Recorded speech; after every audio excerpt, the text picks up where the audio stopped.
Hello दोस्तों, कैसे हो आप सब। आई होप अच्छे होंगे। दोस्तों इस वीडियो में हम बात करने वाले हैं कक्षा 11वीं के छठे चैप्टर रेखिक असमीकाय की एक्सरसाइज 6.1 के क्वेश्चन नंबर 23 की 22 तक हम कंप्लीट करवा चुके हैं। और हमने आपको 22वें क्वेश्चन में भी कहा होगा कि 23वां क्वेश्चन वैसा ही है, आप इसको करके देखिए। थ्योरेटिकल क्वेश्चन है, ठीक है। और 22वां क्वेश्चन हमने बहुत अच्छे से आपको कराया था, जो उसकी थ्योरी लिखी हुई थी उसको सबसे पहले हमने आपको समझाया था। तो 23वें क्वेश्चन में भी अगर आपने कर लिया होगा तो कमेंट कर दिया होगा, और नहीं किया तो चलिए आप यहाँ पे देखिए। 23वें क्वेश्चन में हमें थ्योरेटिकल क्वेश्चन दिया गया है। दिया क्या गया है, 10 से कम, आपको स्क्रीन पे दिख रहा होगा क्वेश्चन की क्वेश्चन क्या है, ठीक है। 10 से कम क्रमागत विषम संख्याओं के ऐसे युग्म ज्ञात कीजिए। सबसे पहले यहाँ पे दिया गया है 10 से कम, यानी जो संख्या होगी हमारी, पहली बात तो जो संख्या होगी वो दोनों की दोनों जितनी भी है वो 10 से कम होनी चाहिए, यानी 10 से छोटी होनी चाहिए। 1 से लेकर 9 तक कुछ भी हो सकती है, ठीक है, इससे बाहर नहीं जा सकती। दूसरी बात कहा है उन्होंने, क्रमागत विषम संख्या है। क्रमागत का मतलब लगातार जो होगी, जैसे 1 और 3, क्योंकि विषम संख्या बोल रहा है उन्होंने, ठीक है ना। विषम संख्या का मतलब जो 2 से पूरी पूरी ना कटती हो, जैसे 1, 3, 5, 7, 9, 11, बहुत दूर तक जा सकते हैं। तो ये विषम संख्या होती है हमारी, ठीक है ना। विषम संख्या चाहिए हमें, 10 से कम चाहिए। क्रमागत कहाँ है, यानी लगातार 2 संख्याएं हमें चाहिए। जैसे 1, 3 हो सकता है, 3, 5 या फिर 5, 7, मतलब 2 पड़ोसी जो विषम संख्याएं होगी उनकी बात चल रही है यहाँ पे, ठीक है ना। तो 10 से कम क्रमागत विषम संख्याओं के ऐसे युग्म, युग्म मतलब जोड़ा, 2 संख्या एक साथ होनी चाहिए जिसमें, जैसे 1, 5 भी एक जोड़ा ही है, एक युग्म ही है।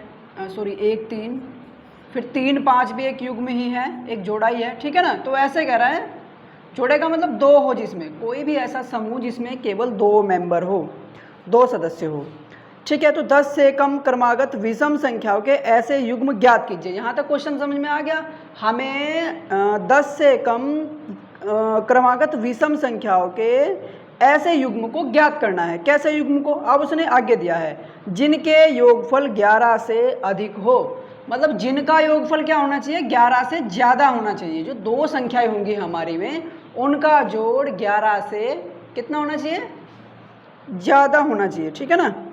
अधिक मतलब ज़्यादा। तो देखिए सबसे पहले हमें यहाँ पे विषम संख्या माननी है। मान लिया हमने सोच लिया, माना 2 क्रमागत यानी लगातार विषम संख्याएं,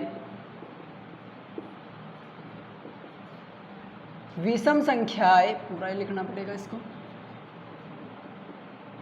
2 क्रमागत विषम संख्याएं कितनी, अगर हमारे पास पहले हमने सोची x है हमारे पास पहली, तो दूसरी इसके पड़ोस वाले जो विषम संख्या होगी वो कौन सी होगी। देखिए 1 में और 3 में कितने का अंतर है, 2 का अंतर है, यानी 1 से 2 ज़्यादा क्या है, 3, 3 से 2 ज़्यादा 5, यानी कि इनमें 2 का अंतर है। जैसे अगर हमें 3 के पड़ोस वाली विषम संख्या बतानी है तो उसमें 2 जोड़ देंगे, 5 आ गया भाई, ठीक है। अगर हमें 5 के पड़ोस वाली बतानी है तो 2 जोड़ देंगे इसमें, ठीक है, 7 आ गई। तो ऐसे करके 2 जोड़ के हमारी अगली संख्या आ जाएगी विषम संख्या। तो अगर पहली हमारे पास x है तो दूसरी कौन सी होगी भाई, दूसरी x + 2 होगी, ठीक है ना। यानी जो हमारे पास 2 क्रमागत संख्या होगी तो पड़ोसी विषम संख्या होगी, वो कितनी होगी, x और x + 2, क्योंकि अभी तक हमने वो नंबर फाइंड नहीं किया जिसके लिए ये कंडीशन सेटिस्फाई हो जाए कि 11 से अधिक हो जाए सम, ठीक है। तो हमने मान लिया कि x और x + 2 है। माना 2 क्रमागत विषम संख्याएं x व x + 2 है, ठीक है। ये बात हमने यहाँ पे लिख दी। अब देखिए आगे क्या कहा उसने कि जिनके योगफल, यानी इन दोनों का जो जोड़ होगा, जिनके योगफल, तो x + 2, जिनके योगफल 11 से अधिक हो, यानी इनका जोड़ 11 से ज़्यादा हो, ठीक है ना। अधिक होना चाहिए यानी बड़ा होना चाहिए। यहाँ तक तो कोई दिक्कत नहीं, पूरा का पूरा जो क्वेश्चन की थ्योरी लिखी है अभी तक हमने केवल वो एक्सप्लेन किया है। अब इसका सोल्व करना है, बस सोल्व करने में तो कोई दिक्कत नहीं होने वाली। x + 2 ग्रेटर देन क्या, 11 है, x और x कितना भाई 2x हो जाएगा, ठीक है, +2 ग्रेटर देन 11। आप देखिए यहाँ पे 2, हम यहाँ से इसको 2 को उधर लेके जाते हैं तो 2x प्लस, वो आप लिख लेना लाइन कि दोनों ओर से 2 घटाने पर, तो मैं नहीं लिख रहा हूँ यहाँ पे, ठीक है। 11 माइनस 2, यानी 2x ग्रेटर देन 11 में से 2 गया तो 9 बचा। अब हम क्या करेंगे, 2 से भाग दे देंगे, वो आप चलो लिख ही देते हैं, दोनों ओर 2 से भाग देने पर तो 2 भाई 2 से भाग बटा 2, 9 बटा 2। देखिए क्योंकि पॉजिटिव नंबर है तो चिन्ह तो नहीं बदलेगा, ठीक है ना, जिससे हमने भाग दिया। अगर नेगेटिव होता तो बदलता। आप इसको थोड़ा सा सोल्व करते हैं। 2 से 2 कटा हमारा, तो x जो हमारा बड़ा है वो 9 बटा 2 है। अच्छा 9 बटा 2 का क्या मतलब है बताइए आप, 9 बटा 2 का क्या मतलब है? 9 बटा 2 इज इक्वल टू 4.5, मतलब 4.5 जिसको हम कह सकते हैं, यही तो है।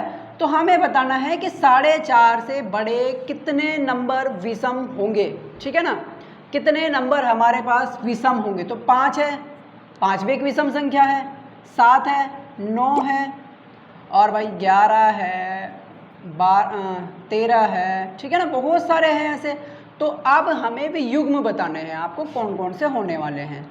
तो बस सिंपल है, मैं बता देता हूँ आपको। पहला जो जोड़ होना चाहिए उनका वो 11 से ज़्यादा होना चाहिए। तो अगर मैं 5 और 7 को ले लूँ, ठीक है, ये एक युग्म बन गया। और भाई अगर मैं बात करूँ 7 9 की, 9 11 की, ठीक है ना, ऐसे बहुत सारे पेयर बन सकते हैं जो हमारे हल होंगे, ठीक है। तो यानी सीधी सी बात बस हमें ये बतानी है कि वो जो 2 क्रमागत संख्याएं होगी वो क्या होगी हमारी, x और x + 2। x आप यहाँ पे 5 7 9 11 13 कुछ भी रख सकते हो, 5 से 4.5 से बड़े वाला, ठीक है ना, x। तो अगर हम कहें कि हमारे पास x 5 है तो x + 2 कितना हो जाएगा, 7। यानी पहला पेयर क्या बनना, 5,7। ऐसा बहुत सारे पेयर आप बना सकते हो। तो आप इसको एडजस्ट कर लेना जैसे भी आपको आंसर दिया हुआ है आंसर शीट में आपकी उत्तरमाला में, ठीक है। क्योंकि हमारा मेन टारगेट आपका आंसर मैच कराना नहीं, आपको सिखाना होता है, ठीक है ना। मेन जो हमारा मोटो होता है वो यही होता है कि आपकी समझ में आ सके, ठीक है। हम कभी भी आपको आंसर शीट से मैच करके नहीं देते, आपने देखा भी होगा पिछली वीडियो जो हमने बनाई है। तो दोस्तों सबसे पहले हमने आपको थ्योरेटिकल पार्ट समझाया, इसका जो भी था क्वेश्चन हमने आपको एक्सप्लेन किया, ठीक है, बहुत अच्छे से, ताकि आपकी समझ में क्वेश्चन आ जाए। सबसे पहली बात क्वेश्चन समझना है, आंसर तो फिर कुछ नहीं बचता उसमें, आंसर तो ऑटोमेटिकली होता चला जाता है। लेकिन क्वेश्चन पे आपको ज़्यादा फोकस करना चाहिए, उसके एक एक वर्ड को आपको समझना है कि क्वेश्चन से हमें दिया क्या गया है, जिनकी हेल्प लेके हम इसको सोल्व कर सकते हैं, ठीक है। वो चीज़ें छांटनी है आपको, कैसे कैसे उनको यूज़ करना है, यूज़ करके फिर हम अपना हल ला सकते हैं, अपना सोल्यूशन ला सकते हैं, ठीक है दोस्तों। तो ये था आपका आंसर 23वां। अगर आपको इसमें कहीं पे भी कुछ भी डाउट हो तो आप हमें कमेंट करके ज़रूर बताइएगा दोस्तों। और अगर आपको वीडियो अच्छी लगी हो तो वीडियो को लाइक कर दीजिएगा, ठीक है। और 24 क्वेश्चन बिल्कुल इससे रिलेटेड ही है, ऐसा ही जैसा हमारा 23 क्वेश्चन है। आप उसको करके देखिए, अगर आपसे हो जाता है तो आप कमेंट में करके बताइए कि हाँ हो गया, और अगर नहीं भी होता तो आप बताइए कि नहीं हुआ, ठीक है ना। और अगर आप हमारे साथ जुड़ना चाहते हैं तो चैनल को सब्सक्राइब कर सकते हैं। Thank you.